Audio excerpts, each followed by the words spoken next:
പുലിയും തമ്മിലുള്ള ദ്വന്ദ്വയുദ്ധമാണ് നമ്മുടെ വെള്ളത്തിൻ്റെ അടിയിൽ വെച്ചിട്ട് അതിഗംഭീരമായ യുദ്ധമാണ്. ഒരാൾ ജീവന് വേണ്ടിയുള്ള മരണപ്പോരാണ്, ഒരാൾ നമ്മുടെ വിശപ്പെടുത്താനുള്ള ആക്രമണം. അങ്ങനെ അവർ രണ്ടാളും കൂടെ അതിഗംഭീരമായ യുദ്ധം വെള്ളത്തിൽ നടത്തിക്കൊണ്ടിരിക്കുകയാണ്. ഇത് കണ്ടിട്ട് എന്താണ് നിങ്ങൾക്ക് എല്ലാവർക്കും തോന്നുന്നത്? പുലി കാട്ടിലെ രാജാവ്, മുതല വെള്ളത്തിലെ രാജാവ്. പക്ഷേ ഈ വെള്ളത്തിലെ രാജാവിനെ കൊല്ലാൻ പാടുന്നില്ല, പ്രശ്നമാണ്.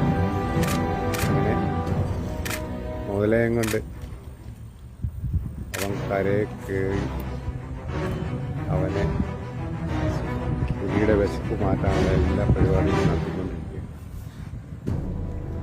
ഓക്കെ, വീഡിയോ കണ്ടാൽ ലൈക്ക് ചെയ്യുക, ഷെയർ ചെയ്യുക. വീഡിയോ കാണുന്നവർക്കും എല്ലാവർക്കും നന്ദി, നമസ്കാരം.